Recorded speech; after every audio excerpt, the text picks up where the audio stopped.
Bien, buenas tardes. Tengo el placer de presentar este nuevo encuentro virtual, en este caso, del diálogo científico-asistencial que organiza la Federación Argentina de Cardiología desde el Comité de Ciencias Básicas, el Grupo de Investigación Biomédica de la Sociedad Argentina de Hipertensión Arterial y el Departamento de Posgrado de la Facultad de Ciencias Médicas de la Universidad Nacional de La Plata.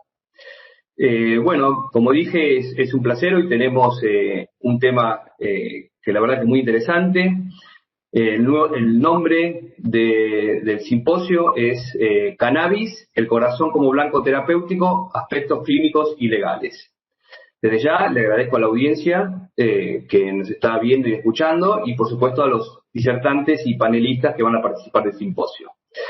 Voy a comenzar nombrándolos y ya estaríamos entonces listos para arrancar con el simposio del día de hoy. Bien, los disertantes en orden van a ser primero la doctora Juliana Fantinelli. Juliana es doctora en Ciencias Naturales, investigadora adjunta de CONICET, jefa de trabajos prácticos de la Cátedra de Fisiología y Física Biológica de la Facultad de Medicina de la Universidad Nacional de La Plata, y nos va a hablar de efectos del tratamiento agudo con cannabidiol sobre las alteraciones producidas por la isquemia de repercusión, mecanismos involucrados. A continuación de Juliana habla el doctor Marcelo Morante, que es coordinador nacional del programa de cannabis medicinal, Ministerio de Salud de la Nación, y es profesor de la Facultad de Medicina de la Universidad Nacional de La Plata, especialista en medicina interna, y nos va a hablar de rol del cannabis en la medicina moderna. Por último, en cuanto a las disertaciones, va a hablar el abogado Luis Osler.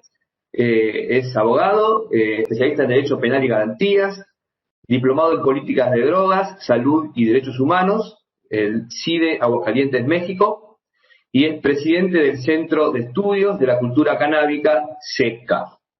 Y su disertación será Cannabis para la Salud, aspectos legales para usuarios y profesionales.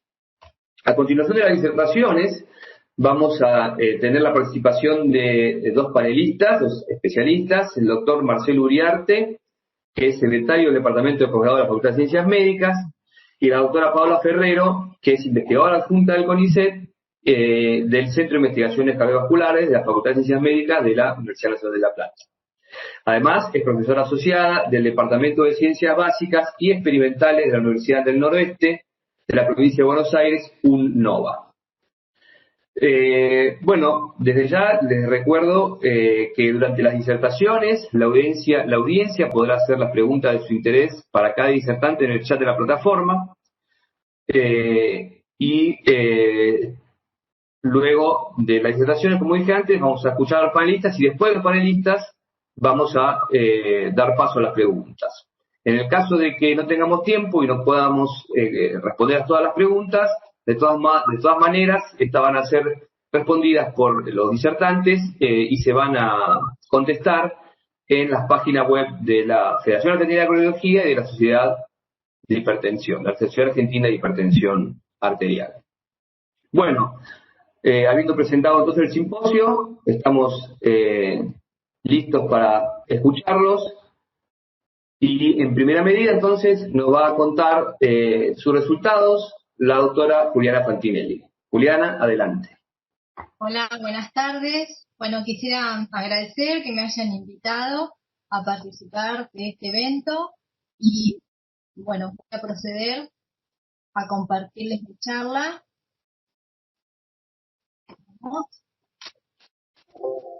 Bueno, yo trabajo en el Centro de Investigaciones Cardiovasculares de la Facultad de Ciencias Médicas de la Universidad de La Plata y voy a hablar de los efectos del tratamiento agudo con cannabidiol sobre las alteraciones producidas por la isquemia y la reperfusión y los mecanismos involucrados. Para comenzar, los cannabinoides, que son sustancias tienen diferente origen y dependiendo de su origen se van a clasificar en fitocannabinoides si se originan en las plantas, endocannabinoides si se originan en animales mamíferos o sintéticos o miméticos en el laboratorio. Pero independientemente del origen que tengan o de la estructura química, se van a unir con receptores de tipo cannabinoides para ejercer sus efectos biológicos. Están dentro de un complejo sistema que se llama sistema endocannabinoides, el cual incluye estos ligandos, sus receptores, las enzimas responsables de la síntesis e inactivación de los ligandos, así como las vías de señalización intracelular y los sistemas de transporte. Con respecto a los receptores de cannabinoides más estudiados y mejor caracterizados hasta el momento, aunque no son los únicos, estos son, como decía, los más estudiados hasta el momento. Tenemos al CB1, que se puede ver en color verde en la imagen, y que principalmente se aloja en el cerebro. Así como también lo podemos encontrar en otras partes como ser el tejido adiposo, músculo esquelético, hígado, etc. Y también tenemos el receptor CB2, el cual principalmente, como vemos en azul, se aloja en el sistema inmune, que también lo podemos encontrar en el pulmón, en vaso, etc. Con respecto a la planta de cannabis, se sabe de sus efectos medicinales que fueron reconocidos en China alrededor de 5.000 años atrás. Esto no es nuevo, pero alrededor del año 1930 es cuando se aíslan los cannabinoides de esta planta, y en el año 1960 Metullán describe la estructura química y la composición de los cannabinoides, y es en el año 1986 cuando este mismo científico, Metullán, describe a los cannabinoides como agentes terapéuticos. Es así como entonces en la planta de cannabis sativa los fitocannabinoides, que sabemos que son compuestos terpenofenólicos, principalmente vamos a encontrar al THC o tetrahidrocannabidiol, que es el principal componente psicoactivo de la planta, y también podemos encontrar el CBD, por ejemplo, que es el cual tiene propiedades psicoactivas, por eso es un potencial terapéutico. Ambos se van a unir a receptores CB1 y CB2, y sabemos que están presentes en el tejido cardíaco y también involucrados en las acciones de estos fitocannabinoides en las patologías cardiovasculares. Hay muchos estudios clínicos, aunque algunos no encontraron una asociación entre el consumo de marihuana y el riesgo cardiovascular, mientras que otros prohíben el uso o incitan a prohibir el uso recreativo de la marihuana, especialmente en personas que tengan antecedentes de trastornos coronarios. Y es en el año 2015 cuando Sullivan describe que las terapias que están basadas en el uso de cannabinoides podrían ser beneficiosas en las enfermedades cardiovasculares. Con respecto a los estudios experimentales, sabemos que hay infinidad de estudios y de variedad, tanto modelos experimentales como animales, pero el mayor consenso es que los cannabinoides protegen al miocardio contra los daños producidos por la isquemia y la reperfusión. Es así como en 2015 Metullán concluye que el cannabidiol o CBD es una molécula no tóxica que no pareciera causar efectos secundarios, pero sin embargo las dosis necesarias son altas debido a la baja biodisponibilidad y que podrían sintetizarse nuevos compuestos de tipo CBD. Que los ensayos clínicos son muy necesarios, que deben llevarse a cabo no solo con los constituyentes puros, sino también en mezclas que estén bien definidas y previamente evaluadas en modelos animales. Por otro lado, con respecto al proceso de la isquemia, que sabemos que es cuando se interrumpe el flujo coronario, se produce una acumulación de protones, entre otras cosas, que lleva a lo que se llama acidosis intracelular, lo que activa a un intercambiador que se llama sodio-hidrógeno, el cual permite la entrada del sodio a cambio del hidrógeno, fomentando el aumento del sodio intracelular, lo que lleva al aumento de la activación del modo inverso de otro intercambiador, que es el sodio-calcio, el cual aumenta a nivel intracelular los niveles del calcio. Cuando termina la isquemia y se sucede lo que se llama reperfusión, esto es cuando se restablece el flujo coronario, estos mecanismos se exacerban aún más y se produce la entrada aún mayor de calcio intracelular, y además se produce una abrupta producción de especies reactivas derivadas del oxígeno, y ambos eventos son los que contribuyen a la llamada injuria por isquemia y reperfusión, que es lo que daña significativamente a las células. La mayor o menor sobrevida de los cardiomiocitos durante eventos isquémicos va a depender de la magnitud del daño generado por el proceso de isquemia y de reperfusión, y además de la capacidad que tenga ese miocardio de desencadenar vías moleculares de sobrevida celular. Esto es, cuando tenemos una isquemia se sigue la reperfusión y podemos tener, por ejemplo, arritmias o, por ejemplo, un atontamiento, que es cuando hay una disminución pero transitoria de la contractilidad, cuando el periodo isquémico es cortito y hay ausencia de daño irreversible. En cambio, podemos también, luego de la isquemia y reperfusión, tener un infarto, que acá ya la alteración es irreversible y ultraestructural, porque la isquemia es más prolongada y da como resultado la muerte celular. Con respecto a las vías moleculares de cardioprotección más estudiadas, sabemos que incluye una fase donde hay ligandos cardioprotectores que al activarse a su vez activan, por ejemplo, quinasas como ser la vía de las ER, la PI3 quinasa KT, KC, que en su conjunto lo que van a hacer es dar un efecto cardioprotector, por ejemplo, disminuyendo la apertura del poro de transición mitocondrial. Entonces, viendo estos antecedentes, nosotros tenemos como objetivo general determinar los efectos de la administración aguda del cannabidiol sobre las alteraciones producidas tanto por la isquemia y por la reperfusión en un modelo de corazón de rata aislado y perfundido por el sistema de Langendorf, y específicamente evaluar el tamaño del infarto, la función miocárdica y las vías que estarían involucradas. Para esto aislamos corazones de ratas Wistar de 5 meses de edad, machos, los cuales fueron anestesiados y luego se le aisló el corazón, y como podemos ver en el esquema, a través de la aorta colocamos ese corazón en un sistema de perfusión retrógrado según la técnica de Langendorf y perfundimos con una solución de Rinker que está termostabilizada a 37 grados y a un pH de 7.4. A ese corazón le suturamos 2 electrodos en el ventrículo derecho para marcapasearlo a 280 latidos por minuto, y en el ventrículo izquierdo le colocamos un balón de látex que se llena con una solución acuosa y se mantiene constante durante todo el protocolo experimental, y un traductor de presión se le conecta para poder evaluar la presión ventricular izquierda. Realizamos distintos protocolos experimentales. El control no isquémico consistió en perfundir constantemente y por un término de 110 minutos a ese corazón. Luego realizamos controles con isquemia, donde después de 20 minutos de estabilización realizamos una isquemia de tipo global, donde se anula totalmente el flujo coronario por el término de 30 minutos, y luego en la reperfusión, que duró 60 minutos, se vuelve a restablecer el flujo coronario. Después realizamos experimentos con dimetilsulfóxido o DMSO por 10 minutos al inicio de la reperfusión, y lo utilizamos como un control, ya que al CBD o cannabidiol lo administramos disolviéndolo en DMSO. A otro grupo experimental solamente le agregamos DMSO por 10 minutos y al inicio de la reperfusión. Cuando terminamos estos protocolos, los corazones fueron congelados y teñidos con trifenil tetrazolio para determinar primero el tamaño del infarto, que se expresó como porcentaje del área de riesgo.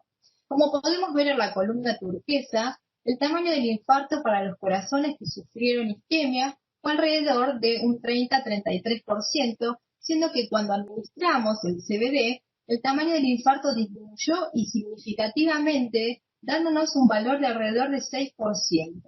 Viendo esto, quisimos evaluar la contractilidad a través de la función sistólica y diastólica. Entonces, para evaluar la función sistólica utilizamos la presión desarrollada del ventrículo izquierdo, que se expresa como porcentajes de valores preisquémicos, y en los corazones donde hicimos con isquemia solamente, vimos que este valor nos dio alrededor del 18%, siendo que cuando administramos el CBD nos mejoró significativamente este parámetro, dándonos casi un 60%.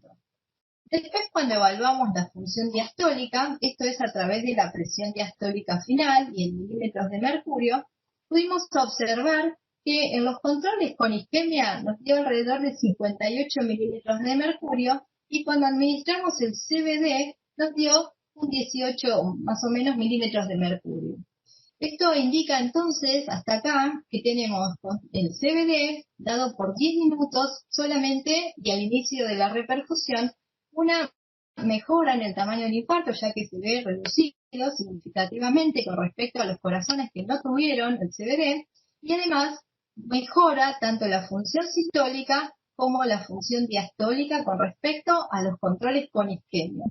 Entonces, viendo esto, quisimos ver a través de qué vías estaría dándose este efecto protector dado por el CBD y fuimos a evaluar la expresión de distintas quinasas, como por ejemplo AKT.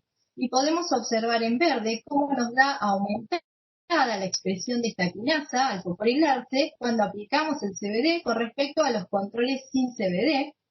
Y también evaluamos la fosforilación de otra quinasa que es la PKC epsilon y también la vimos más expresada cuando damos el CBD con respecto a los controles sin CBD.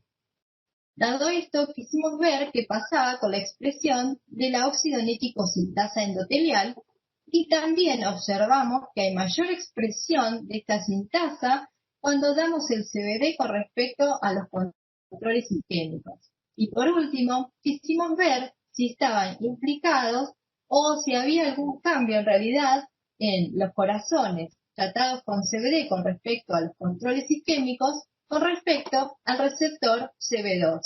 Y vimos efectivamente que cuando damos el CBD hay mayor expresión de este receptor que cuando hacemos corazones solamente con isquemia. Entonces, hasta aquí podemos concluir que el CBD reduce la muerte celular y la disfunción posisquémica contráctil del miocardio y que en estas acciones beneficiosas estarían interviniendo vías que dependen de AKT, de PKC epsilon, de la óxido-nítrico sintasa endotelial y que estarían participando receptores cannabinoides de tipo 2. A modo de posible mecanismo protector que proponemos, en nuestra fase trigger, el CBD estaría uniéndose al receptor cannabinoide tipo 2, activando quinasas como PI3 quinasa, AKT, PKC, las cuales estarían activando la óxido-nítrico sintasa endotelial, provocando un aumento del óxido nítrico, el cual daría este efecto cardioprotector que observamos a través de la disminución de la muerte celular y de aumento de la contractilidad. Quisiera agradecer a Luisa González Arbeláez, a Alejandro Ciochipardo y a Susana Mosca, quienes trabajan conmigo en el Centro de Investigaciones Cardiovasculares, y a Fernando Sepúlveda de la Universidad de Concepción de Chile, quien participó con nosotros y sigue en proyectos futuros también.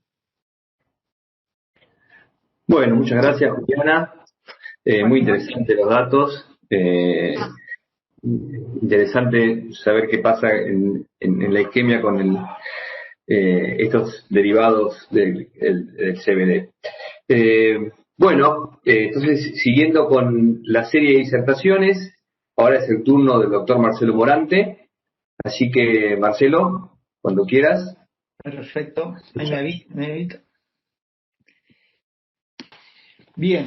Bueno, básicamente esto no es una aseveración. El rol de cannabis o qué rol ocupa el cannabis en la medicina moderna creo que es una gran pregunta que acompaña a la sociedad científica ya desde varias décadas. Y allá por el 2013 decidimos traer este debate un poco a la Facultad de Medicina de La Plata y quizás lo interesante que hoy nos encontremos algunos compañeros, la escuchaba Juliana yo con mucha emoción porque recuerdo cómo aquellos diálogos con Susana Mosca cuando esto recién comenzaba, cómo hacer para avanzar en esta temática y fíjense que no es casualidad que en esta temática hoy se encuentre una investigadora básica hablando de cannabidiol en un evento agudo miocárdico, un médico más bien asistencialista que capacita en cannabis medicinal y un abogado penalista. Fíjense cuántas aristas diferentes tiene esta temática y cómo cada uno puede de alguna forma desarrollar la hipótesis de cómo seguirá esto a futuro, pero indudablemente que tenemos muchas preguntas que aún responder y eso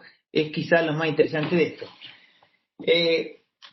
Uno se podría preguntar también, y esta es una pregunta sencilla, qué sabemos los médicos de la planta en nuestra consulta, porque escuchando un poco la charla de Juliana, uno va a tratar de llevar al auditorio a un consultorio médico, y a ver si podemos responder a la expectativa de la demanda del paciente, qué es lo que nos pregunta el paciente, y a ver desde qué lugar le vamos a ir contestando a esta expectativa. O sea, indudablemente que sabemos poco de la planta los médicos, y eso puede hacer que rápidamente nos ubiquemos en algún lugar del sesgo. O estamos a favor o estamos en contra, pero básicamente de algo que desconocemos. Eso básicamente es claramente cómo se alimentan los preconceptos. Los preconceptos se alimentan básicamente de desconocimiento. Entonces, si estamos a favor o en contra, ¿de qué? ¿De cuál? O sea, una planta que tiene más de 500 compuestos, de los cuales, como bien dijo Juliana, más de 100 tienen estructura cannabinoides, y podemos hablar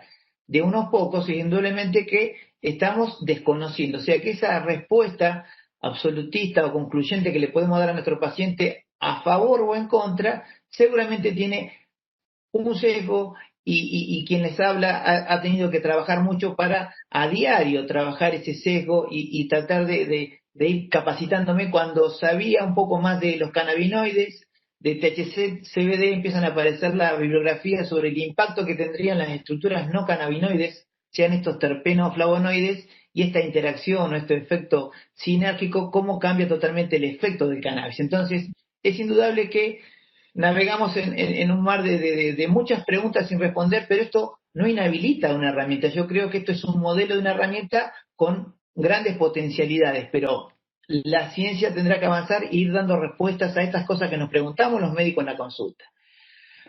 Bien, pero claro, hay cosas básicas que sí no podemos desconocer y que sí se saben ya desde hace muchos años, desde que Mellulán en la década del 60 descifra o aísla un poco este compuesto, es que es el THC, en el cual se le puede atribuir la mayor cantidad de efectos.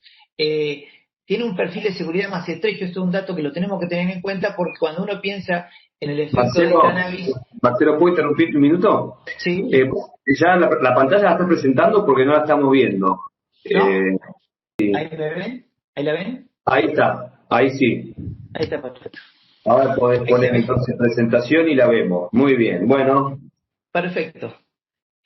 Bueno, claramente sí tenemos que conocer uno de los principios activos que un poco nos estrecha el perfil de seguridad de este tipo de compuestos o de compuestos multitarget, donde uno de los componentes que predomina en su efecto es el THC, al cual uno le puede atribuir por su efecto a través de receptores, como bien dijo Juliana, que están en altas concentraciones a nivel cerebral, las alteraciones cognitivas, algunos efectos indeseables y el potencial adictivo. Claramente porque su acción es directamente sobre receptores CB1. Esto no inhabilita el uso del THC en lo que es el contexto de lo medicinal, sino que esto hace que uno lo tenga en cuenta a la hora de definir, vamos a ver, por ejemplo, dosificación y para elegir bien el paciente. Entonces, la concentración de THC es un dato relevante a la hora de pensar el perfil de seguridad de este compuesto. Cuando vamos al CBD, y un poco lo que le llevó a investigar al grupo de Susana Mosca este producto como cardioprotector, ahí encontramos ya un escenario diferente. Es un cannabinoide que tiene mucho menos actividad psicoactiva o psicotrópica, porque tiene baja afinidad por receptores cannabinoides. Se piensa que tiene una acción básicamente moduladora, o sea que no actuaría a través directamente del receptor, sino que modificaría el tono endógeno de este sistema endocannabinoides que creemos nosotros que es un gran modulador homeostático. O sea que el CBD se pone ahí como, no solamente como un modulador del tono endógeno, sino que a la hora de interactuar con este compuesto que mencionamos anteriormente, que es el THC, también modula la actividad del THC. Entonces, eso da la clara del por qué hoy la ciencia y alguna sociedad científica ven en el CBD el mayor potencial terapéutico. Bien, pero dijimos que cuando sabíamos un poco de THC y un poco de CBD, empezamos a encontrar que hay una interacción clara con los productos no cannabinoides. Entonces, este es un modelo de vaporizador que uno le va dando distintas temperaturas a la hierba, y de acuerdo a eso se van volviendo activos distintos compuestos de estructura cannabinoide, como puede ser el delta 9 THC, el CBD, el delta 8 THC, CBN, pero fíjense que en la curva de abajo se van también volatilizando estos estos productos no cannabinoides, y de la interacción, por ejemplo, del cariofileno con el THC surge un efecto. Esto lo veíamos en Canadá, que el paciente muchas veces vaporizaba distinta proporción de minutos a distintas temperaturas, entonces iba logrando en ese transcurso de tiempo distintos efectos de la misma hierba, o sea, lo que iba haciendo iba activando de forma diferencial estos compuestos. Bien, no voy a hablar mucho, no voy a avanzar sobre el sistema endocannabinoide porque claramente lo mencionó Juliana, pero a nosotros puntualmente en la facultad nos parece un sistema o un blanco terapéutico estratégico porque tiene ya no solamente expresiones subcelulares, celulares y en tejidos. O sea, cuando uno lo piensa como un todo, lo piensa que estos receptores están ampliamente distribuidos. Entonces, en nuestro consultorio, cuando vamos a impactar de alguna forma con esta herramienta, tenemos que tener en cuenta que vamos a impactar en un todo, en un sistema homeostático que regula balances energéticos, que regula sueño, que regula memoria, que regula aprendizaje, coordinación motora, o sea, saciedad, o sea, hay muchos procesos fisiológicos que de alguna forma podríamos alcanzar con esta herramienta terapéutica. Bien, ¿qué tengo que transmitir yo como experiencia o donde el mundo más avanzó con respecto al cannabis medicinal? Y avanzó en el dolor. Y uno dice, ¿y por qué avanzaron en el dolor? Y bueno, porque claramente las normativas regulatorias del año 96 en California y posteriormente la canadiense eran los pacientes con dolor los que muchas veces se acercaban a los tribunales en búsqueda de una respuesta a que no fuera digamos, punible una conducta vinculada al cannabis y al dolor. Pero claramente que la historia de los opioides y de los cannabinoides, llamémoslo así, tiene una historia en común, o sea, tiene una historia de prohibiciones y de posterior utilización médica. Pero cuando uno lo mira en lo anatómico, ve que todo el recorrido de cuando se puede generar el dolor de los nociceptores hasta la interpretación cortical en lo que se llama matriz dolorosa, en todo este sector tanto receptores y opioides y cannabinoides comparten estructura. Y aquí esta imagen de modelo animal muestra claramente esos sitios estratégicos donde hay mayor concentración de receptores cannabinoides y también de opioides. Pero cuando uno mira la relación anatómica, en números hay un receptor opioide cada 10 cannabinoides. Entonces, esto significaría un poco lo trascendente que podría ser el modelo que vemos más abajo en cuanto a cómo impactar en un modelo animal con estas estrategias que de alguna forma nos muestran al dolor como un gran enemigo, y nuestra práctica clínica realmente, más allá que esto sea un evento donde acuden muchos cardiólogos de alguna forma han sido interpelados porque ¿qué opinan de un paciente que viene utilizando cannabis para el dolor crónico y uno ve los beneficios o los potenciales daños que le podría generar al paciente? Entonces, el dolor parecería ser la herramienta en la cual más frecuentemente se utiliza cannabis en el mundo, aunque nuestro marco regulatorio lo ponga en ese lugar a la epilepsia refractaria. Bien, entonces, si estaríamos de acuerdo en el planteo que nos hacemos en nuestro consultorio respecto a utilizar cannabis para determinado dolor, porque este tiene características neuropáticas, porque aborda el sueño, porque aborda el humor, y realmente es refractario a muchas de las estrategias utilizadas, sean estos antidepresivos, antiepilépticos. Claramente tenemos que saber un poco sobre su cinética, su forma de entrega. Bueno, en su forma de entrega claramente tenemos que, así como diferenciar el THC y el CBD, claramente tenemos que diferenciar las dos formas más sencillas de entender, que es la vía inhalada por su acción inmediata y su corta duración, de la vía oral, que tiene una acción más tardía y tiene mayor duración. Bueno, la empresa encontró una forma intermedia de un producto intermedio que era oromucosal, que tiene también una forma intermedia en cuanto al tiempo de acción y al tiempo de duración de los efectos. Este es un dato relevante porque el preconcepto o el prejuicio tiende a pensar que la forma inhalada no pertenece al ámbito de lo medicinal y sí la forma oral. Bueno, claramente no tiene nada que ver con variables fisiopatológicas, sino simplemente con el concepto que el médico puede llegar a tener o el preconcepto respecto a lo que es inhalar cannabis. Bien, la situación de las interacciones sí también la consideramos relevante, que también debe ser una respuesta o una pregunta a responder en nuestra consulta, porque el paciente que muchas veces nos llega con dolor o el paciente añoso es un paciente con polifarmacia. Entonces, entendiendo que este producto tiene un alto metabolismo hepático, de alguna forma tenemos que tener en cuenta que el paciente de esas características puede de alguna forma chocarse no solamente por el efecto, siempre hablamos de que los efectos adversos no son tan importantes con respecto al cannabis, pero sí tenemos que tener en cuenta las otras herramientas que vamos a vincular con el cannabis. Hoy hay un dato bastante significativo que está un poco siendo relevado en el Hospital Garrahan, que cuando combinaban cannabis como antiepiléptico, en este caso era un producto rico en CBD, con el clobazam aumentaba el efecto sedativo del clobazam. O sea que uno tiene que entender que al cannabis se lo tiene que ver como una herramienta con alto potencial de interacciones. Ese dato no habla en contra de la herramienta, sino que hay que tenerlo en cuenta a la hora de definir. Y también otra interacción, quizás la más interesante, que cuando uno pone determinada concentración de THC y determinada concentración de CBD, la interacción entre el CBD y el THC hace que muchas veces se puede hacer una escalada de dosis en THC sin esperar los efectos adversos. O sea que hay una interacción y el THC, el CBD, como dijimos hoy, el cannabidiol, baja la psicoactividad del THC. Bien, entonces, ¿qué fuimos aprendiendo? Sabíamos muy poco y en el 2014 teníamos este concepto que el paciente que hacíamos inhalar cannabis y tenía de alguna forma un prejuicio o un preconcepto y era un adulto mayor, cuando inhalaba cannabis muchas veces tenía el efecto inmediato negativo que era o la taquicardia o alguna crisis de ansiedad. Bueno, eso era claramente porque entendimos que el concepto lo que el paciente piensa del producto antes de la entrega del producto, de alguna forma incide en el efecto. Todo esto fue desapareciendo en la medida que fueron apareciendo los aceites. O sea que el aceite tiene un consenso social o una expectativa social totalmente diferente. Como que se los desvinculara del uso no medicinal. Bueno, con los aceites no vimos esto, pero el concepto que nos acercan los investigadores ya para el 2018 es que si nosotros comenzamos la dosificación con una baja concentración de THC y hacemos una titulación lenta, tenemos muchos menos efectos adversos, aunque sepamos que estos no son de gravedad, como puede ser el mareo, la boca seca, la somnolencia. Todos esos efectos adversos, si nosotros titulamos en 15 días, ¿y qué sería titular en 15 días?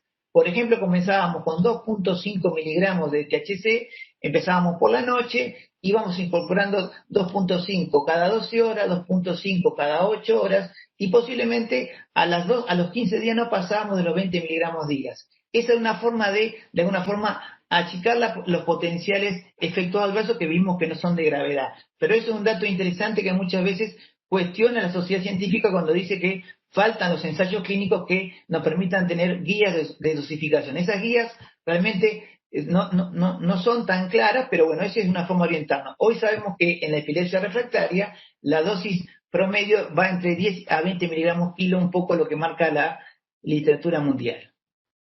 Bien, efectos adversos dijimos que claramente puede tener efectos adversos, pero lo que se vio en el uso medicinal no eran efectos adversos de gravedad, y el potencial adictivo o la adicción en estos pacientes que se usaron, aquí hay un grupo de italianos que lo estudian en los usos paliativos, y realmente no fueron efectos adversos que uno compara con las herramientas como los opioides y ese tipo de fármacos, ¿no? O sea que efectos adversos los ven, pero no ven efectos adversos de gravedad, y la psicosis o los efectos psiquiátricos que se esperaban encontrar no fueron frecuentemente relatados. Bien, y acá sí se cruza un poco lo que hacemos nosotros en medicina del dolor con lo que hace el cardiólogo. Porque uno no podría hablar de efectos adversos de gravedad, pero sí de precauciones. ¿En quiénes uno tiene precauciones claramente? Y si nosotros decimos que este cerebro tiene lugares estratégicos de este sistema endocannabino y de receptores para cannabis, claramente debemos pensar en una contraindicación o una observación, la embarazada o la lactante y aquel paciente que tenga antecedentes personales o familiares de psicosis. Pero esto que lo hablábamos en el 2014, la precaución la tenemos que en Argentina, más allá que el marco regulatorio nos ponía en la pediatría el cannabis, el gran usuario era el adulto mayor por dolores crónicos. Entonces aquí es uno donde tiene que tener el recaudo, las precauciones, porque pacientes que tuvieran una cardiopatía inestable podrían de alguna forma perjudicarte en cuanto a que la taquicardia es más frecuente en estos pacientes o la hipotensión. O sea que ese paciente, de alguna forma, y esto es lo interesante de la charla con Juliana, o uno podría decir, pero si Juliana planteó el efecto cardioprotector del cannabidiol, bien, esa es una orientación y un norte en lo que es la investigación básica hacia la clínica, lo que no significa que nosotros en la práctica diaria, en nuestra clínica cotidiana, no tengamos en cuenta la precaución que debemos tener porque los productos que nuestros pacientes consumen no son productos purificados y ricos en CBD. Lo que dijimos anteriormente, son productos que tienen todos los cannabinoides y tienen generalmente productos ricos en THC. Entonces, en ese contexto es donde uno entiende la precaución cardiovascular y no choca para nada con el concepto de lo que plantea Juliana con respecto a los fenómenos agudos de la isquemia. O sea, son dos situaciones totalmente diferentes. Bueno, los niños y los adolescentes por el cerebro en desarrollo o aquellos pacientes que tengan dificultades con las drogas. O sea, son precauciones.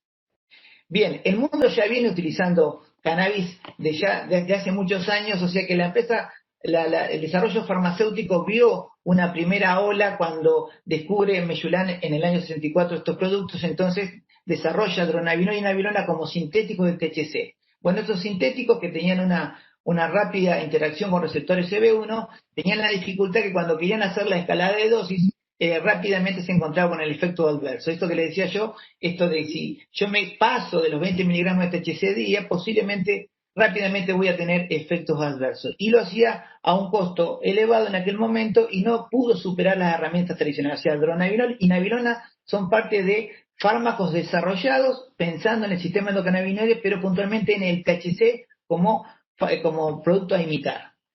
Posteriormente aparece ya el extracto de la planta, o sea, se empieza a comprender que había que utilizar de alguna forma esa sinergia CBD-THC porque bajábamos la toxicidad o el efecto psicotrópico del THC, entonces aparece un producto que tiene casi en igual cantidad CBD que THC y se usa para la espasticidad de la esclerosis múltiple. Se vio que impactaba en lo que era calidad de esos pacientes, pero también a un costo muy elevado.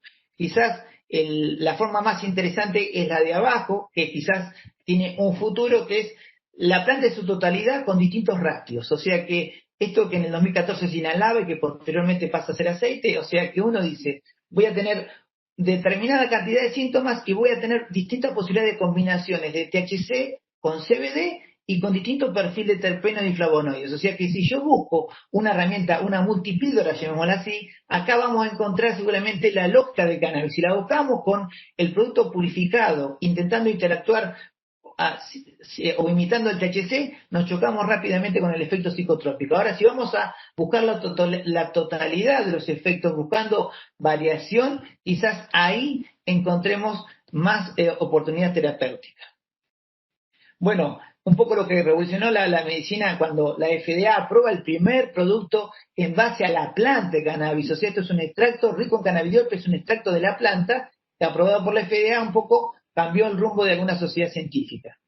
La evidencia es una discusión que quizás lo que digamos hoy sea un pecado a futuro. Claramente encontramos publicaciones en revistas de alto impacto, o sea, no podemos negar que lo que se plantea en una revista de alto impacto, New England, o lo que construye la base de los estudios epidemiológicos de Cochrane no tenga validez. Claramente tiene validez, pero cannabis en su uso medicinal aún viene transitando más la baja calidad metodológica de los estudios que avalan su uso. Eso no significa que no haya evidencia científica, pero claramente nos está faltando el estudio clínico de calidad metodológica que nos dé pautas claras sobre seguridad y eficacia. Bueno, pero ahí tenemos otra vez una situación particular. Y ahí volvemos a entender este contexto. Julián estudiando investigación básica, el cáncer, tenemos un abogado penalista, significa que la expectativa que tuvo la sociedad respecto a la herramienta terapéutica fue avanzando mucho más rápido que la evidencia científica de calidad. Entonces, ese fenómeno no se puede negar. O sea que hay muchas personas utilizando cannabis como herramienta terapéutica. Con la evidencia que hay, bien, hay claramente evidencia para algunas indicaciones. Fíjense que aparece el dolor crónico como una de las evidencias con más soporte científico, la esclerosis múltiple en cuanto a la espasticidad, los efectos adversos de la quimioterapia, en el tratamiento, dijimos, de la epilepsia refractaria, síndrome de Dravet o Lennox-Gastaut. O sea que ahí hay mayor cantidad de evidencia, los estudios son más concluyentes y de mayor calidad metodológica, pero vienen lo que se llaman en Canadá evidencias por fuera de prospecto, distintas síndromes de dolor crónico como es la fibromialgia, el glaucoma, distintos trastornos del sueño, distintos síntomas que acompañan al Parkinson. O sea que la evidencia se va acumulando día a día. Podemos decir que no son los ensayos clínicos o los estudios poblacionales, pero se empieza a acumular evidencia para pensarla como una herramienta interesante. Entonces nos preguntábamos inicialmente qué rol ocupa el cannabis en la medicina moderna, y si vemos esta lista de patologías o de síntomas, vemos que indudablemente va a ocupar un rol protagónico en los próximos años, porque de alguna forma resume muchos de los síntomas que condicionan lo que es la calidad de vida. Bien, entonces, si entendemos un poco todo esto, o sea, aceptamos nuestro bajo conocimiento en cuanto a la planta, que hay cosas que definir en cuanto a dosificación, a interacciones, a efectos a corto plazo, a largo plazo, bueno, entendemos que estamos en un proceso en el cual no le podemos contestar más al paciente que nos pregunta sobre si esto podría de alguna forma favorecer algún síntoma a tratar. No le podemos contestar, señora, esto está prohibido, y tampoco deberíamos contestar, señora, esto no tiene evidencia. Deberíamos hoy, que tenemos una ley de cannabis medicinal, esto de alguna forma está transitando gradualmente un proceso que hay que conducir de expectativas muchas veces que se van hacia los extremos, de sirve para todo a sirve para nada. Como médicos de consultorio y como educadores en nuestra facultad debemos conducir el proceso trabajando en nuestro propio sesgo y entender que hay situaciones puntuales y claras en las cuales el cannabis podría aportarnos un beneficio a determinada dosis, de determinada forma, y tratando de tener en cuenta la interacción con determinados fármacos. Y posiblemente haya una situación donde el cannabis complejice al paciente y no sea el candidato. Quien me capacitó en Canadá me decía, lo más difícil en el cannabis es aprender a decir que no. Ese concepto es claro, porque no podemos decirle a toda la situación planteada que sí al cannabis, pero sí podemos conducir adecuadamente y decir, este quizás no sea el momento para introducir una herramienta tan variable como el cannabis, pero quizás este síntoma, como es crónico, tenga otro momento donde seguramente el cannabis va a ser una interesante oportunidad terapéutica. Me parece que el desafío que se nos viene es eso. Me parece que tenemos que ir sobre productos más bien estandarizados, donde se pueda conocer la concentración de los principios activos, que estén libres de contaminantes, pero también seguir trabajando en capacitación médica. La investigación lleva tiempos prolongados y la sociedad y la expectativa ya avanzó demasiado. Yo creo que los tiempos de la investigación son necesarios, pero de donde tenemos que salir más rápido, y esto quizás es el pie para la charla que viene, es de lo punitivo, porque lo que más confundió en todo el término de cannabis medicinal es que aún siga yendo presa gente o sea allanada alguna familia en el contexto de un uso medicinal. Eso confunde, porque entonces estamos generando no una discusión de dosis, interacciones, efecto a corto plazo. Estamos discutiendo libertades individuales o libertades de definición de un paciente cuando se quiera acercar a determinada herramienta. Si nosotros logramos despejar lo punitivo rápidamente, bueno, vamos a encontrar con los pasos de la investigación y cómo Juliana sigue avanzando sobre el efecto del miocardiocito. Mientras tanto, si no, el debate va a ser muy complejo. Bueno, muchas gracias. Bueno, muchas gracias, Marcelo, muy interesante. La verdad que personalmente tengo varias preguntas para hacerte, vamos a ver qué dicen los panelistas y el público. Bueno, damos paso entonces a los aspectos legales acerca del uso del cannabis en medicina. Entonces nos va a hablar el abogado Luis Osler. Luis, cuando quieras, te escuchamos. Hola. Bueno, buenas tardes a todos, gracias por la invitación. Realmente después de 2 charlas tan interesantes, tener que escuchar a un abogado hablando de estas cosas, los compadezco, pero bueno, vamos a intentar hacerlo ameno. La verdad es que cuando mandé el título de la charla, realmente era lo que quería decir, pero después me di cuenta que en 15 minutos abordar esto es prácticamente imposible. Entonces, lo que voy a tratar es de poder dar un panorama general y después incluir la parte legal, porque la realidad es que, como bueno, un poco con lo que decía Marcelo, la legislación suele ser una respuesta tardía a demandas de la sociedad, ¿sí? Nunca llega antes la legislación que la necesidad social, digamos, ¿no? Y esto se puede ver con la ley de divorcio, o sea, la gente estaba divorciada de hecho, ¿sí? Y no había ley de divorcio, o el matrimonio igualitario, donde la gente formaba parejas, no esperaba que la ley se lo permita. Y esto es un poco lo que pasa con el tema del cannabis y sobre todo del cannabis para la salud. Así que bueno, vamos a empezar por decir que en principio estamos hablando de esto, ¿no? De la planta de cannabis, que es eso, es una planta. Es una planta con distintas cepas, con distintas variedades, pero no deja de ser una planta. Y esto no es menor, porque muchas veces hay una creencia de que la planta de cannabis medicinal es una planta distinta del cannabis social o del uso recreativo o inclusive del cáñamo, que no deja de ser de la misma familia, lo único que tiene son trazas mucho más bajas de ingredientes psicoactivos como el THC. Pero se trata de una planta con múltiples y variados usos, una planta, como decía Juliana, de origen milenario y que es usada en alimentación, es usada en medicina, es usada en la industria textil, es usada en la industria de autopartes. Hoy las 3 automotrices más grandes de Alemania están reemplazando sus partes plásticas o de fibra, la están reemplazando con cáñamo, ¿sí? Audi, Mercedes-Benz y Volkswagen. Siempre se cuenta la historia de las velas de las carabelas de Colón, hechas de cáñamos, la Constitución de Estados Unidos, hecha sobre papel de cáñamo, Belgrano, en el año fines del 1700, proponiendo el cultivo de cáñamo como una salida económica para Argentina. Fue un gran propulsor del cultivo de cáñamo Belgrano. Inclusive en Argentina tuvimos nuestro emprendimiento cañamero en Jáuregui entre 1950 y hasta 1976, donde se puede ver un poquito lo que está debajo de la punta del iceberg. Se creó un pueblo entero, ¿sí? Se creó un pueblo, se inventaron maquinarias, como las fibras de cáñamo son más gruesas y por eso su resistencia, y era muy difícil importar material, se inventaron máquinas en Argentina para tratar el cáñamo. O sea que realmente hay toda una historia atrás de esta planta, que es una, no deja de ser siempre una.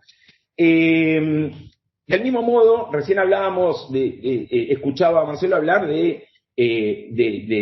tema de la persecución penal de los usuarios, pero y del respeto a las garantías. Y en este caso hay que tener también claro que usuario es el que usa el cannabis para cualquier fin. O sea, no es un usuario distinto. El usuario, digamos, el usuario medicinal es un tipo de usuario. El usuario cultivador solidario es otro tipo de usuario. El usuario docente, el usuario social, el usuario religioso. Hay muchas religiones que se basan en el uso del cannabis.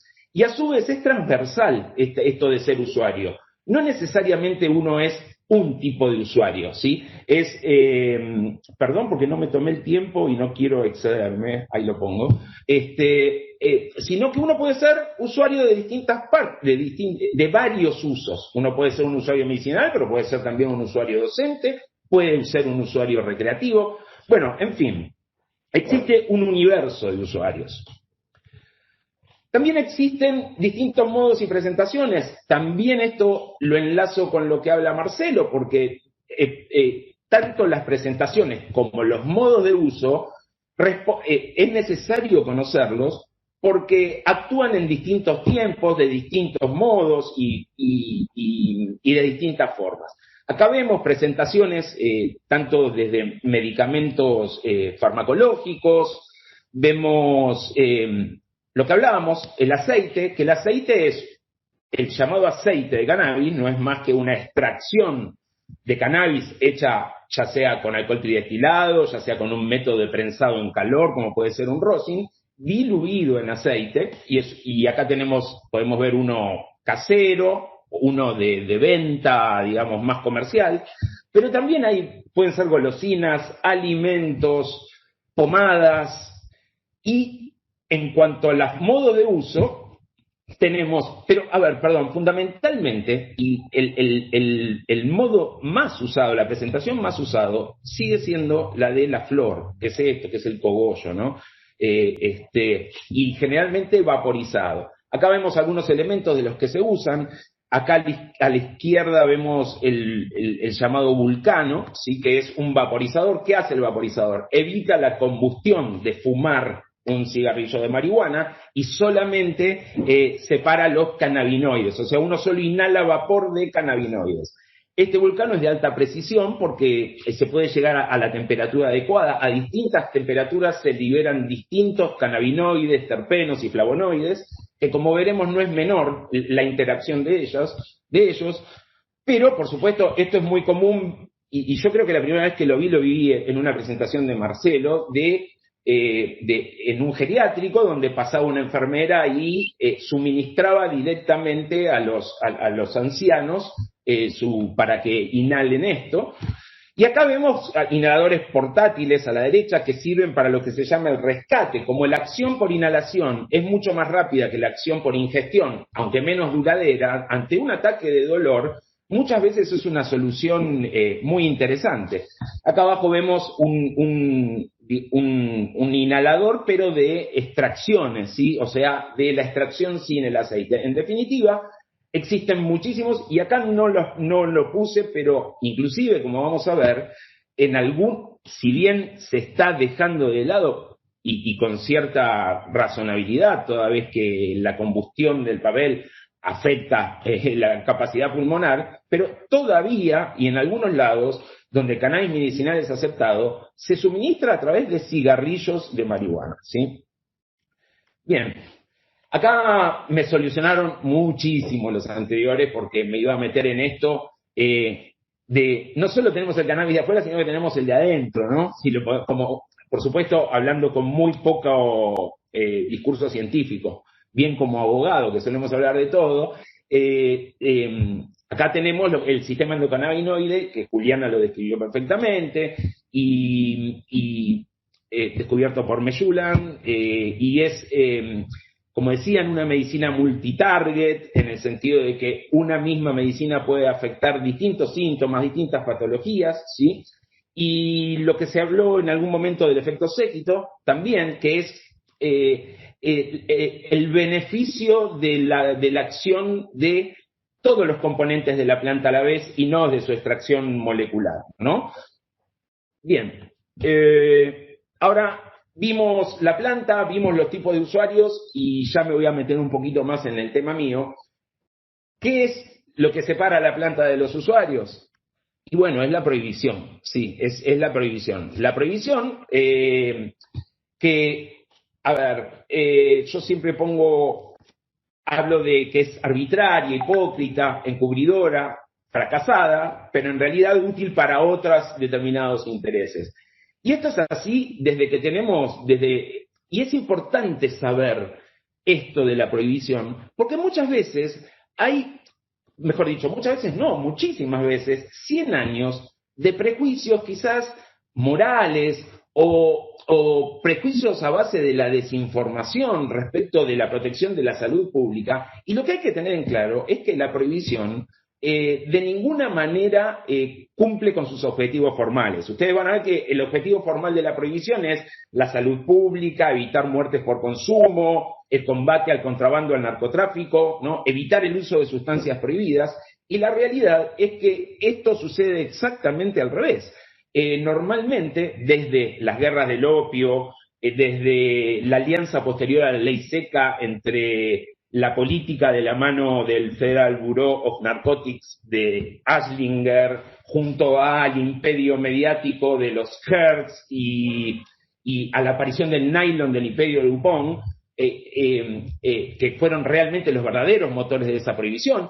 O inclusive, yo acá puse una foto del desembarco de los Marines en Vietnam, porque en este caso quedó muy en evidencia lo arbitrario e hipócrita de la prohibición. Al declarar Nixon esta guerra a las drogas, lo que dijo fue,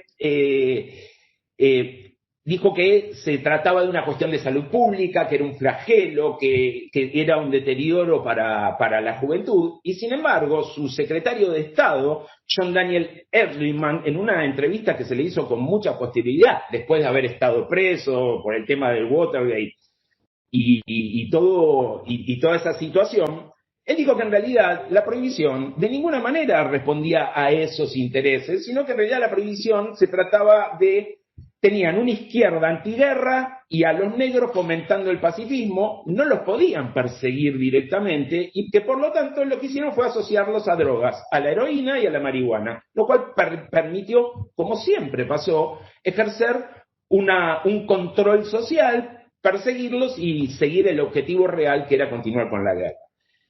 No me voy a meter mucho en el tema de la prohibición, pero hay que entender que de la prohibición no solo participaron políticos, comerciales o intereses mediáticos, sino que en Argentina, claramente, y en el mundo, hubo una gran participación médica en la prohibición. O sea, si uno toma a partir de la segunda mitad del siglo XIX, 1850 y pico, con la aparición de la teoría de la degeneración de Morel, y de ahí en adelante, ¿no?, donde se empezó a trabajar médicamente el concepto de lo normal y de lo anormal.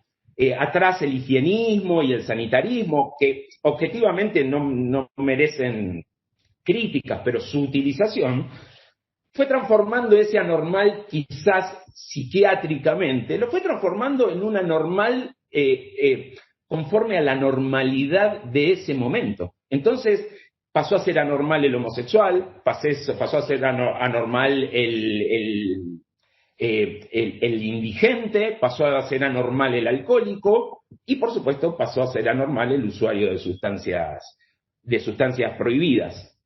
Esto se vio en Argentina desde el comienzo mismo digamos, los primeros traficantes, entre comillas, de Argentina, los primeros dealers, si lo queremos llamar de alguna manera, eran las farmacias, ¿sí? Y eran las farmacias o en forma directa o a través de gente que compraba y revendía, ¿sí? O sea que tuvo que ver el sistema, la medicina, tuvieron que ver con la prohibición.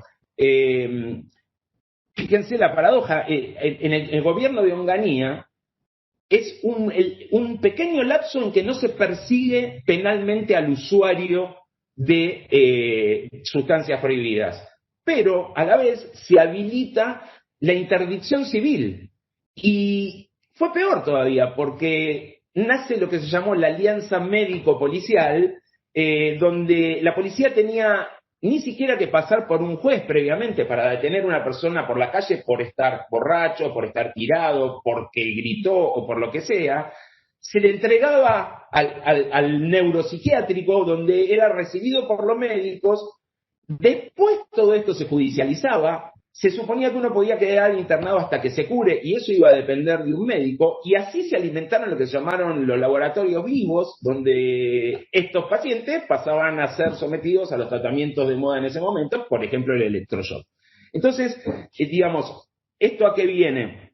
Viene a que, en realidad, lo que tenemos que entender es que no existe un motivo legítimo en la prohibición que permita justificar, por ejemplo, el no avanzar en la investigación de cannabis como medicina o no avanzar en la despenalización de estas conductas, ¿sí? Bien, vamos a ver si podemos seguir.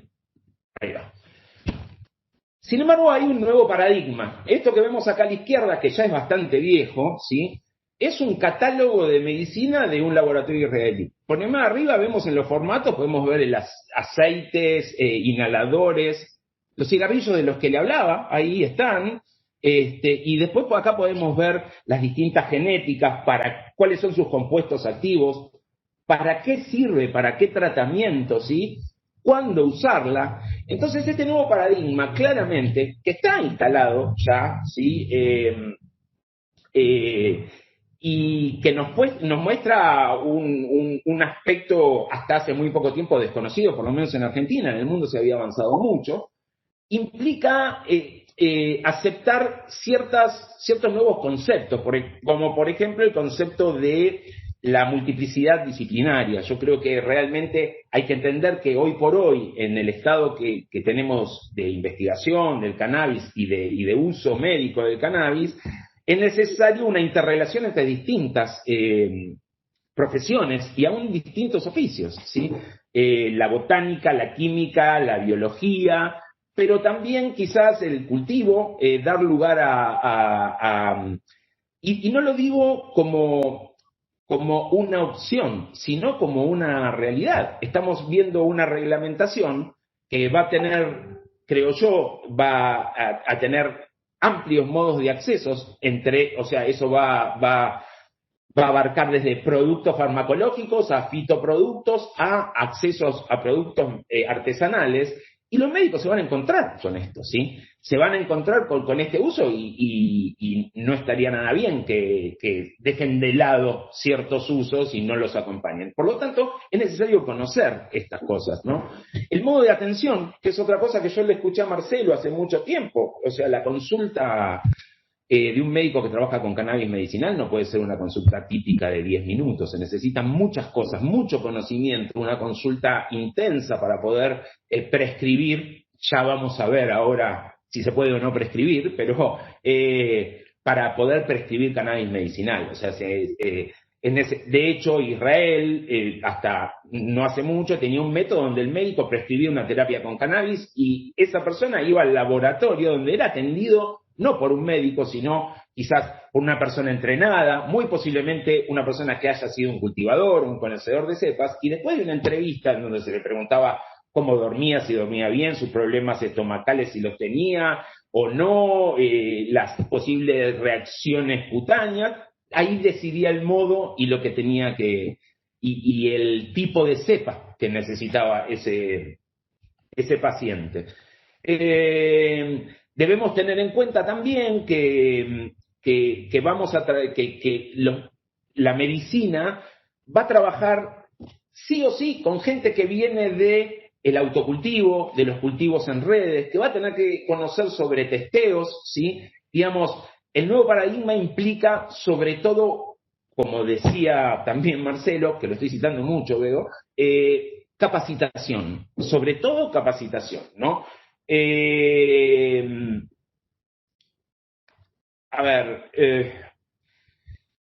Hoy, sobre todo esto hay que tenerlo en cuenta porque el acceso inmediato hoy significa menos dolor, que no es una cuestión menor. Digamos, hoy, como esta es una medicina que funciona mucho en el dolor, digo, el acceso inmediato lo que hace es generar menos dolor. Entonces, hasta tanto no se estandarice varios productos o no se haga un acceso más rápido y eficiente a esos productos estandarizados, necesariamente los médicos se van a encontrar con productos artesanales y deben saber cómo llevar adelante una terapia con ese tipo de productos. Bien, veamos un poquito qué pasa acá en Argentina. En Argentina tenemos dos leyes. Una ley penal, que es la 23737, la ley de estupefacientes incluida en el Código Penal, y una ley de investigación y cannabis medicinal, que es la 27350. Y en el medio, muchos grises, muchos grises. La ley penal, la 23737, básicamente es una ley que pena todas las tenencias de cannabis. Los usos, el cultivo, todos, digo, y acá vemos cómo la sociedad va delante de la ley, porque la realidad es que, si bien es lamentable la cantidad de gente criminalizada, tendría que ser mucho más, porque en realidad todas las tenencias están penadas, todas las tenencias, todos los cultivos. Por supuesto que de hecho esto no pasa, pero permite arbitrariedades como, por ejemplo, una persona que tiene un frasco de aceite puede ser detenida o no, una persona que tiene plantas puede ser procesada o no, digo, este tipo de arbitrariedades. En cuanto a los médicos y a los profesionales de la medicina, yo creo que el punto fundamental pasa por la posibilidad de prescribir y de qué manera prescribir, ¿no? Y en esto yo creo que, por lo menos desde el punto de vista penal, yo veo bastante más, lo veo bastante más claro desde mi punto de vista. Nosotros tenemos un artículo 9 de la ley de estupefacientes que pena al profesional que prescribiera, suministrar o entregar estupefacientes fuera de los casos que indica la terapéutica o en dosis mayores de la necesaria. Y esto tiene un análisis simple. Esto se trata de mala praxis, digo, o buena o mala praxis. Por lo tanto, si uno une esto a la ley de cannabis medicinal, que da por hecho que el médico puede prescribir, porque hay muchísimas situaciones que plantea la ley que vienen de una prescripción previa del médico. Se requiere una prescripción del médico, o si el médico prescribió tal cosa. Por lo tanto, más allá de las cuestiones propias de la profesión respecto de la prescripción, lo cierto es que, por lo menos desde el punto de vista penal, el límite de el poder prescribir o no es el conocimiento, la capacitación, y recaemos en lo mismo. Es una etapa, si bien lleva más de 30 años de desarrollo, todavía es experimental y lo que se necesita es capacitarse. Por lo tanto, como abogado, si tuviese que dar un consejo, es claramente capacitación, toda la capacitación posible, ¿sí? Lo que va a permitir la tranquilidad de la prescripción. Esta es la parte más fea, pero a ver, estamos hablando de leyes. Nosotros tenemos un sistema piramidal donde en el vértice superior está la Constitución, que es la ley superior y que está por sobre todas las demás. Por lo tanto, tanto la ley medicinal como la ley penal están por debajo de la Constitución Nacional. ¿Y qué nos dice la Constitución Nacional? La Constitución Nacional nos habla de un artículo 19 del derecho al uso, y esto sí es un derecho individual y es al uso, no estamos hablando del uso medicinal acá, es el uso en todos sus sentidos dentro del ámbito de privacidad, bueno, etcétera. Pero a partir del año 94 nuestra Constitución incorporó tratados internacionales, ¿sí? Y esos tratados internacionales claramente amplían el espectro del derecho al uso, ¿sí? ¿Por qué? Porque incluyen el derecho a la libertad religiosa, a la investigación, el derecho a la salud y el bienestar, el derecho al disfrute del más alto nivel posible de salud física, ¿no? Y las convenciones lo que hacen es llevar lo medicinal, digamos, la salud hacia el nivel, digamos, unirla al estado de felicidad. O sea, la salud no es la salud médica puramente, sino que la salud está asociada claramente a la felicidad del individuo, que disfruta o no de esa salud. Esto fue acompañado con fallos. El tema del uso, digamos, en general, con los fallos Basterrica y Arriola, y el del uso medicinal con los fallos Albarracín y Bahamondes, que hablan de la autodeterminación de la persona para elegir cómo desea curarse o cuál es su tratamiento, lo cual permite y amplía ese derecho al uso del cannabis, ya uniéndolo a una cuestión de salud, ¿sí? Uniéndolo a la posibilidad de poder uno como paciente, amparado por la Constitución, elegir el tratamiento que tiene que hacer. Lamentablemente, contrariamente a Canadá, digo Canadá porque es un sistema que admiro en cuanto a esto, a la parte judicial. Acá los fallos de la Corte no son obligatorios. Por lo tanto, lo único que puede cambiar esto es un cambio de la ley penal. Si no, los jueces pueden siempre actuar de la manera que ellos lo estimen. Y acá tenemos esta contradicción entre de si una persona va a tener una causa por llevar aceite, por tener 5 gramos de flores o por tener una extracción, o si no le va a pasar nada. Y esto es porque al no ser obligatorios, no es que no se va a aplicar este fallo, pero se va a aplicar cuando llegue a la Corte, que probablemente sea bastante tarde para todo el mundo, sobre todo para una persona que padece una enfermedad, ¿no? Entonces, yo creo que el gran desafío es unir estas dos imágenes. Por un lado tenemos la imagen de un laboratorio israelí con todo el cultivo, con las personas manicurando, sacando hojas de cogollos, con un producto terminado, ¿no?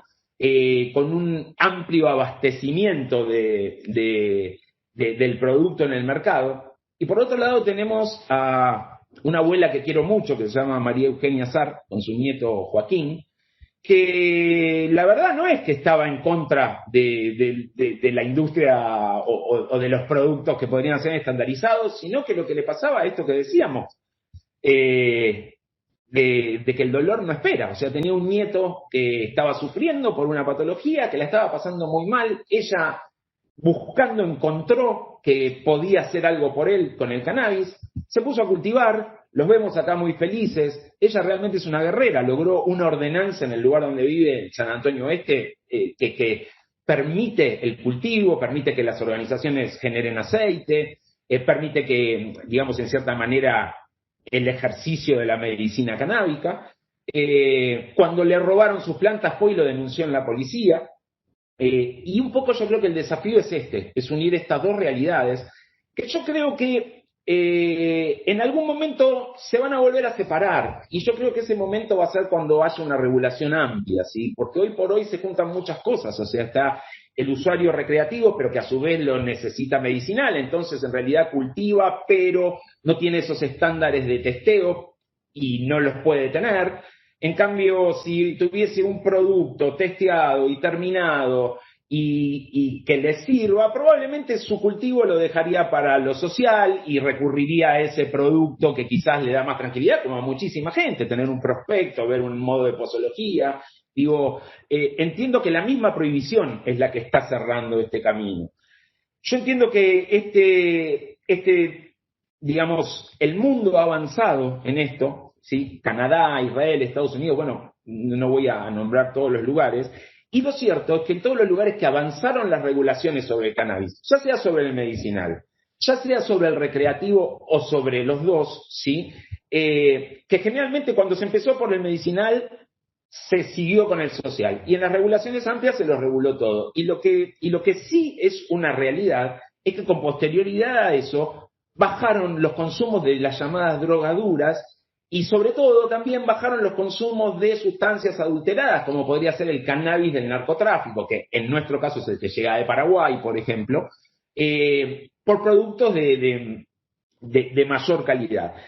Entonces entiendo que con esto que veníamos hablando de la prohibición, después de más de un siglo de desinformación, es imprescindible la capacitación. Por suerte existen, bueno, todos conocemos el posgrado que tuvo la Universidad de La Plata, están al salir 2 diplomados interesantes en universidades nacionales que se ponen en marcha el año que viene, y realmente, qué sé yo, por ejemplo, yo tengo entendido que en las facultades de medicina el sistema o sea, la marihuana se ve en toxicología, y el sistema endocannabinoide no se ve directamente.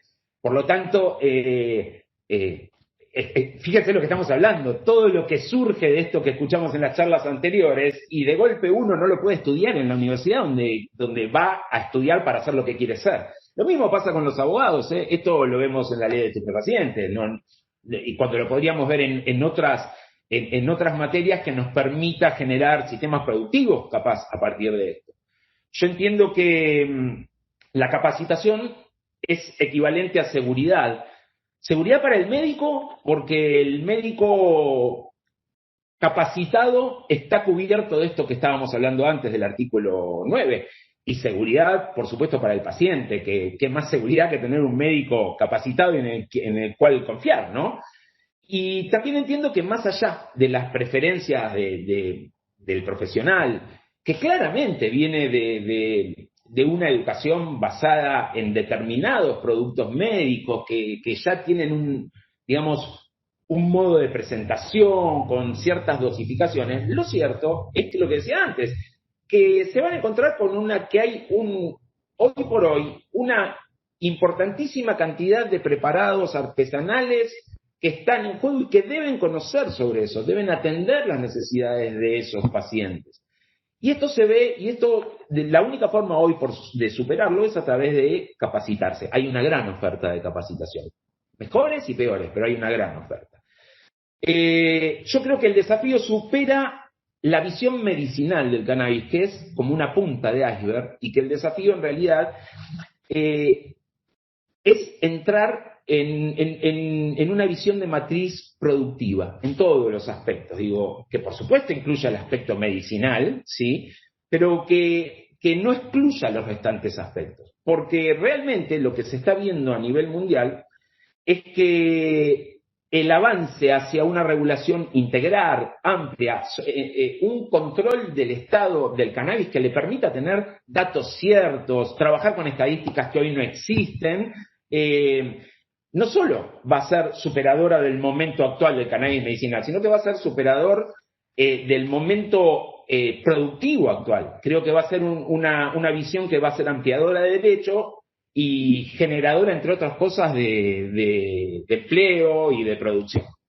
Bueno, creo que me pasé del tiempo, así que cualquier consulta, cualquier duda, están mis redes acá, las redes del Centro de Estudio de la Cultura Canábica que integro. Recibimos las consultas, las contestamos todos y desde ya muchas gracias por la atención. Bueno, muchas gracias, Luis, muy interesante. Vamos a ver cómo surge en la discusión este aspecto legal que la verdad que es muy interesante, especialmente el hincapié que haces en la capacitación. Creo que es algo muy necesario, ¿no? Para que los médicos puedan estar seguros de qué prescribir y que es posible recetar y no. Bien, bueno, como fuimos en las disertaciones de lo básico a lo clínico y luego a lo legal, vamos a seguir ese orden también para los panelistas, así que le doy la palabra a la doctora Paola Ferrero y como para que haga su comentario, y luego a continuación al doctor Marcelo Uriarte. Así que, Paola. Bueno, buenas tardes, felicitaciones a los disertantes y también a la organización porque me gustó la estructura del evento debido a que integra la parte básica, la clínica, la legal, y creo que no se puede abordar cannabis sino desde todos los aspectos, porque tiene implicancias en todos los campos. Así que cuando se pide evidencia científica, es interesante que no hay que esperar primero la evidencia porque la realidad nos supera. Entonces, como decía Marcelo, va el paciente ya con la inquietud de recibir algo en particular, pero sí nosotros podemos acompañar en la gestión del conocimiento y a la vez incluso no solo desde lo básico, que siempre para cualquier medicamento, cualquier desarrollo con injerencia farmacológica es necesario, o sea, no la podemos evitar. Y es interesante, así es como uno puede ajustar bien cuestiones de toxicidad, de eficacia, o sea, es imprescindible la ciencia básica y a la vez los estudios clínicos, que es interesante, más allá de los grandes estudios clínicos, los reportes de casos que a veces quedan desestimados y que si se han hecho bien esos reportes, contribuyen un montón a entender cuáles pueden ser efectos adversos, por ejemplo, y la dosificación. Voy a hacer cortitas y puedo dar lugar a la gente, a la audiencia que pregunte, pero yo tengo algunas preguntitas para los disertantes, comenzando por Juli, cuando mostró su modelo de corazón perfundido. Lo que yo había visto era, sobre todo en cannabinoides e isquemia de reperfusión, muchos estudios de precondicionamiento. Entonces te quería preguntar cuál era el criterio para elegir darle CBD después de la isquemia y no antes.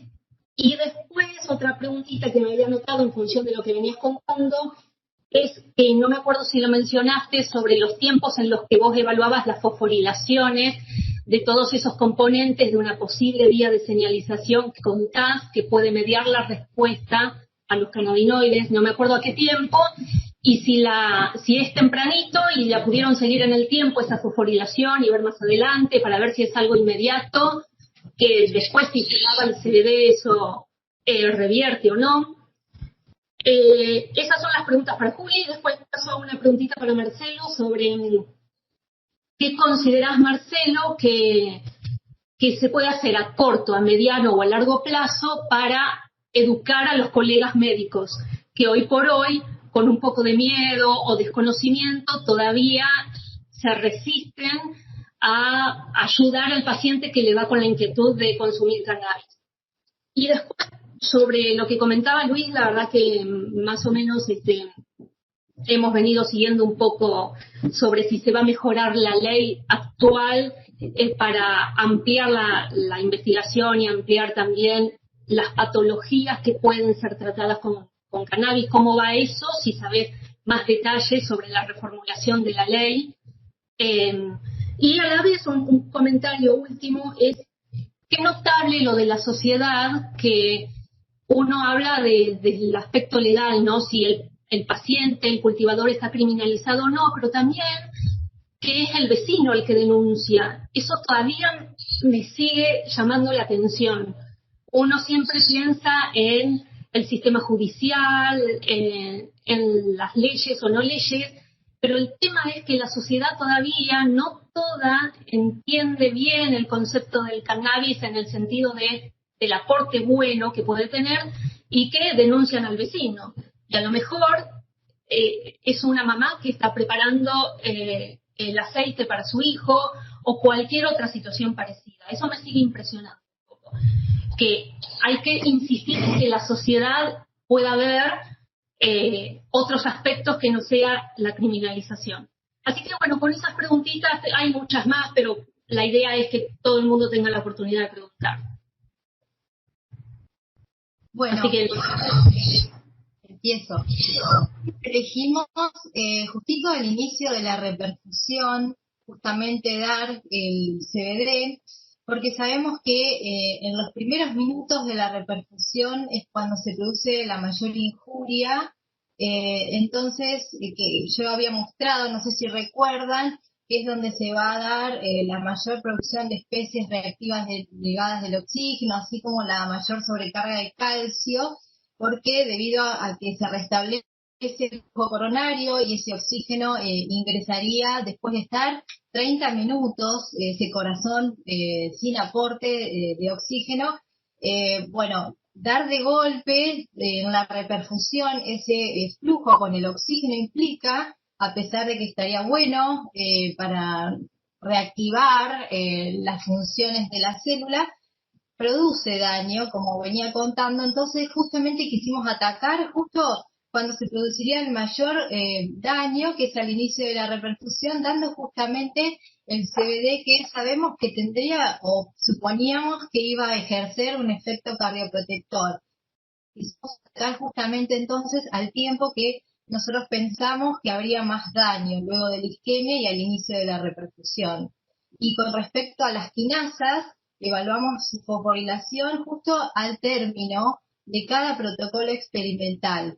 Sería bueno, y lo tenemos en mente, hacer como un seguimiento, pero no llegamos este año, dadas las condiciones que se nos presentó por la pandemia, pero está dentro de nuestros objetivos futuros, como parte de un plan mayor que tenemos de trabajo, también hacer como un seguimiento para ver qué pasa justo cuando terminamos la isquemia, justo cuando terminamos de dar el CBD, y qué va pasando a lo largo de la repercusión, quizás a la media hora, y al final ya lo tendríamos como mostré hoy, para ver si realmente hay un cambio en toda esa activación de quinasas que van a dar como producto final esa cardioprotección al estar activos.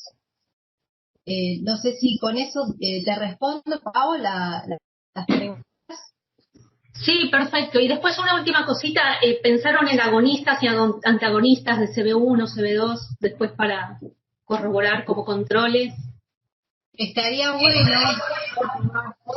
que han presentado agonistas del CB2, por ejemplo, en isquemia y reperfusión, con corazón aislado en Langendorf, y no queremos hacer lo mismo, obviamente, pero por ahí en nuestro modelo sería bueno, no lo tenemos pensado, queríamos hacer por ahí otras cosas con CB1 y CB2, pero lo podemos tener en cuenta.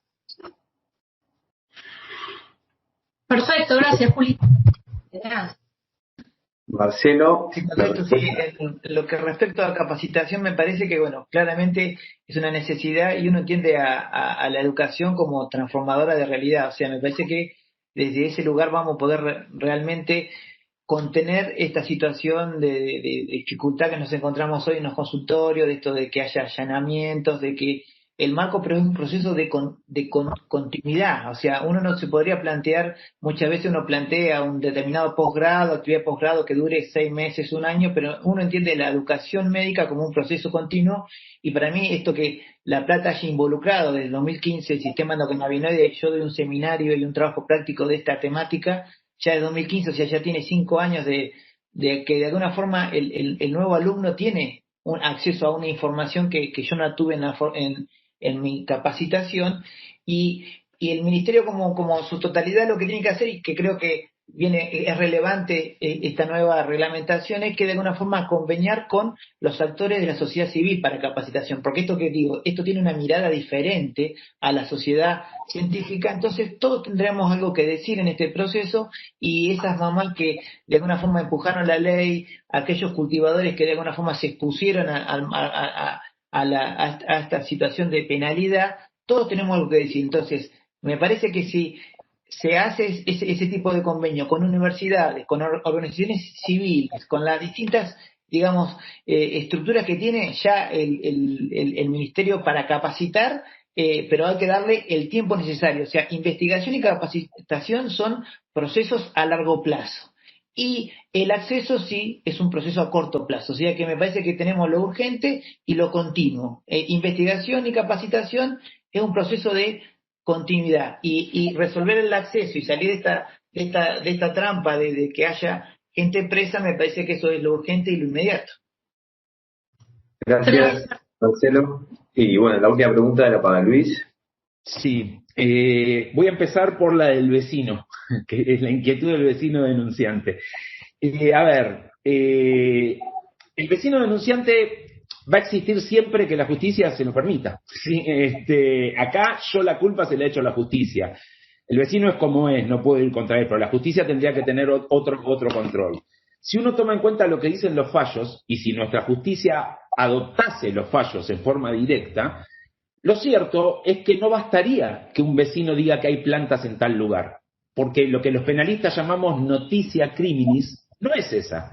Lo importante sería saber qué hace el vecino con esas plantas que tiene en su casa. Entonces eso generaría una actividad desde la justicia en la cual tratarían de ver si vende, si se dedica al comercio, o si está haciendo su medicina, o si está usando para sí mismo, o si las tiene, como sea. Entonces, en realidad, y esto es algo que lo uno a la ley medicinal, digo, la ley medicinal va a traernos un montón de beneficios o avances, ¿sí? en cuanto al tema, pero la realidad es que si no cambiamos la ley penal, no garantizamos de ninguna manera que deje de haber detenidos, porque siempre va a haber una zona gris, como decía antes, en la cual, y esto yo no sé, y detengo para ver, ¿sí? Entonces, en principio, creo que la justicia está necesitando un ayornamiento importante que tiene que ver con lo que decía antes. Las leyes llegan tarde, la justicia también llega tarde. Yendo a la otra pregunta, si bien creo que acá está Marcelo, que es el coordinador nacional, que puede explicar mucho mejor que yo la ley medicinal y hacia dónde va la reglamentación, yo por lo que entiendo se está avanzando mucho. Corregime, Marcelo, si yo me equivoco en algo, pero se amplían las patologías, lo cual es fundamental. Se amplían los modos de acceso, uno va a poder hacerlo a través de la farmacia, pero también a través del cultivo en red con organizaciones, a través del autocultivo. Y en cuanto a la investigación, yo veo como muy importante la posibilidad de conveniar todos. O sea, digo, existe la posibilidad de convenio entre Estado, educación o universidades, organizaciones de la sociedad civil, y eso queda abierto en la nueva reglamentación, por lo que vengo entendiendo, y eso va a generar esto que decíamos, esas capacitaciones integrales de todos los sectores de la sociedad, cada uno aportando lo que sabe. Así que, en definitiva, digo, la reglamentación de la ley no va a ser una solución al problema de la criminalización, probablemente sí sea una gran herramienta para nosotros, para los abogados penalistas. O sea, a mí, digo, si defendíamos, y bastante bien, cuando no había nada, obviamente a nosotros nos están dando muchas herramientas. pero en realidad lo ideal sería una amplia reforma. Yo la veo desde un lado de una regulación amplia, pero se podría empezar con una despenalización, por lo menos, de los usuarios de este tipo. ¿Sí? Por supuesto que si se empieza con una despenalización siempre estaríamos haciendo un poco, porque lo único que estaríamos haciendo es sacar de la esfera penal al usuario, con el ahorro que eso le implica al Estado, pero seguiríamos dejando un mercado en manos del narcotráfico, por ejemplo, ¿sí? Con lo cual muchas cuestiones no se podrían evitar. Pero, bueno, simplemente eso. Yo creo que realmente lo que se necesita es una reforma de fondo y sobre todo de la ley penal, ¿sí? Bueno, muchas gracias. Gracias.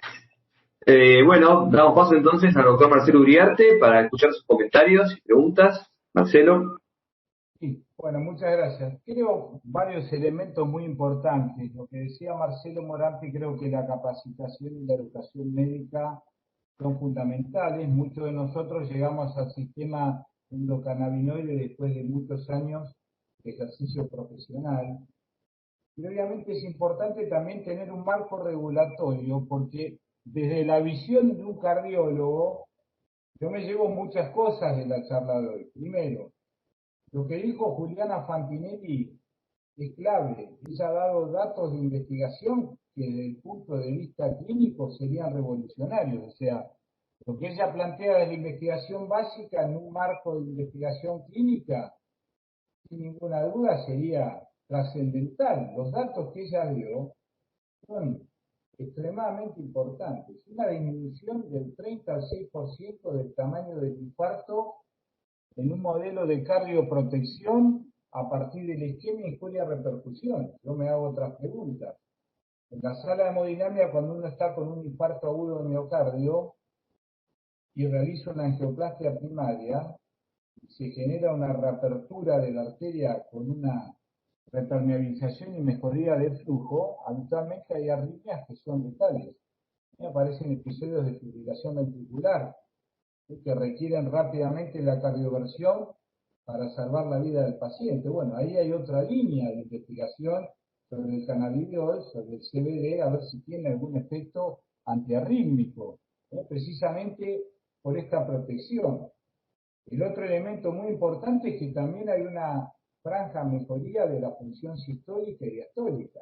Ese es un dato también no solo en la disminución del tamaño del infarto, sino en la performance hemodinámica. Estamos hablando de que hay una expresión de quinasa aumentada, de que hay una expresión de óxido nítrico sintetasa aumentada, que estamos generando óxido nítrico. Generar y mejorar la síntesis de óxido nítrico en la cardiología es oro en polvo. Es tratar de, obviamente, mejorar función ventricular, alteración microvascular, precarga y poscarga, función sistólica, circulación colateral, o sea, son datos muy importantes. Y creo que otra línea de investigación también está en el paciente coronario crónico, en el cual muchas veces uno ha pasado por diferentes alternativas de revascularización, cirugía bypass, angioplastia, y a veces no se pasa en ninguna de las dos. Uno debe recurrir al tratamiento médico, y el tratamiento médico lo que trata es precisamente de favorecer el preacondicionamiento, el tratar de darle otro esquema a este fenómeno de isquemia repercusión permanente que está mediado por el ejercicio. Nosotros habitualmente en los métodos complementarios de apremios vemos fenómenos de atontamiento. Bueno, esta es otra línea de investigación también, así como también la mejoría del dolor en el paciente coronario. La angina crónica estable, clases funcionales avanzadas, que a veces hay dificultades hasta para la rehabilitación de ejercicio físico. Marcelo lo dijo muy bien, cada un receptor opioide y 10 receptores cannabinoides.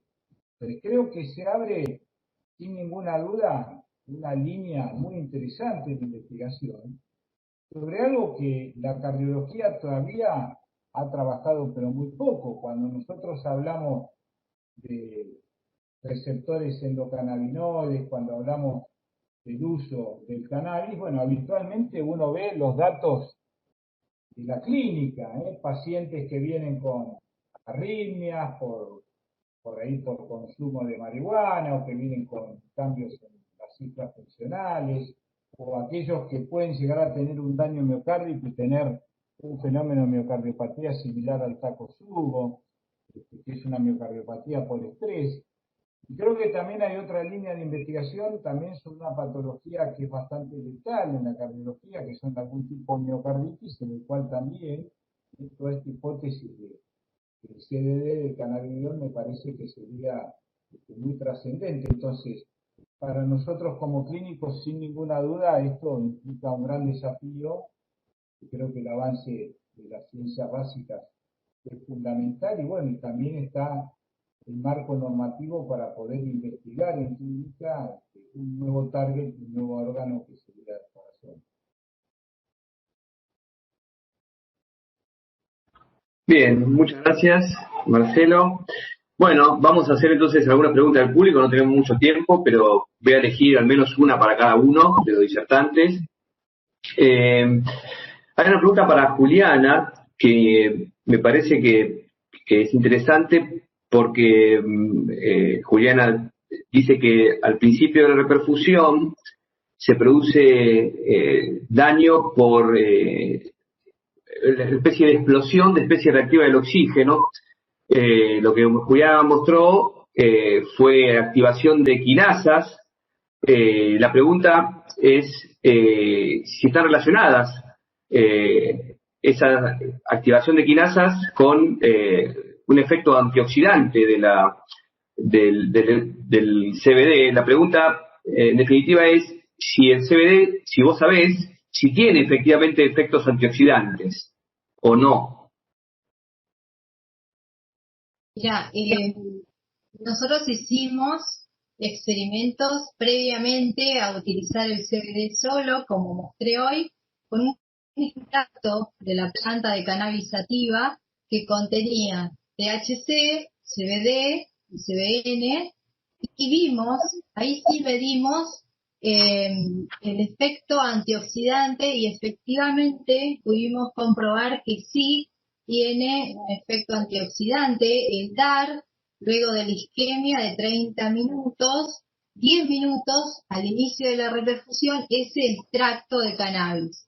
No llegamos a hacerlo con el CBD, pero está dentro de nuestros planes futuros. Lo teníamos pensado hacer, pero no lo pudimos hacer este año. Así que queremos ver qué sucede, ya que en el extracto, como contaba Marcelo hoy, no es lo mismo cuando hay una interacción entre componentes cannabinoides, como ser en este caso que les contaba, THC, CBN y CBD, que tenerlos de manera aislada. Así que es algo que tenemos que investigar y está en nuestros planes. Bien, bueno, muchas gracias, Juliana. Bueno, para Marcelo, el doctor Marcelo Morante, de Salvador de Francesca, pregunta: ¿cómo debemos hacer para conocer la dosificación, el origen y procedencia del producto para su utilización? Bien, bueno, hoy hay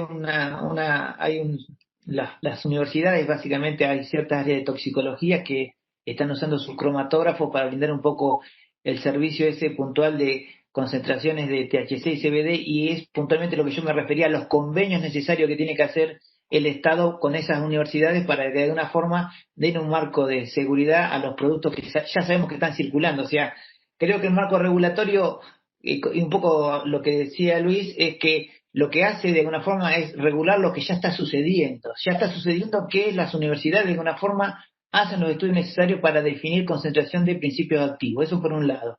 Y por otro lado, la dosificación, como cualquier otra herramienta de esta característica complementaria, pero que es un traje a medida, uno trataría de seguir un poco la secuencia esa que planteé yo hoy.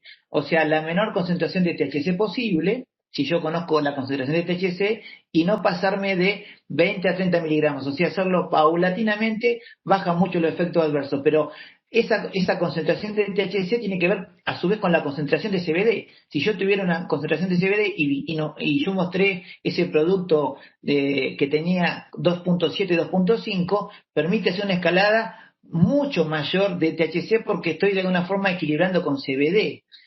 Claramente va a depender de ¿Para qué patología? ¿Para qué síntomas? Yo me parece que el lugar que se ganó hoy, y hablando del rol de la medicina, es un adyuvante de. O sea que si yo estoy tratando de involucrar esta herramienta, obviamente que llevaría las herramientas tradicionales a dosis óptima, no me plantearía este juego del bueno y el malo. O sea, ajustaría todas las herramientas y me preguntaría si cannabis como herramienta me puede aportar algo más que las otras en cuanto a estructura del sueño, humor, apetito. Me parece que cuando uno lo pone en ese lugar, es una herramienta con mucha potencialidad. Cuando uno lo pone a querer compartir con un antiinflamatorio o con un opioide, me parece que ahí pierde el lugar el cannabis.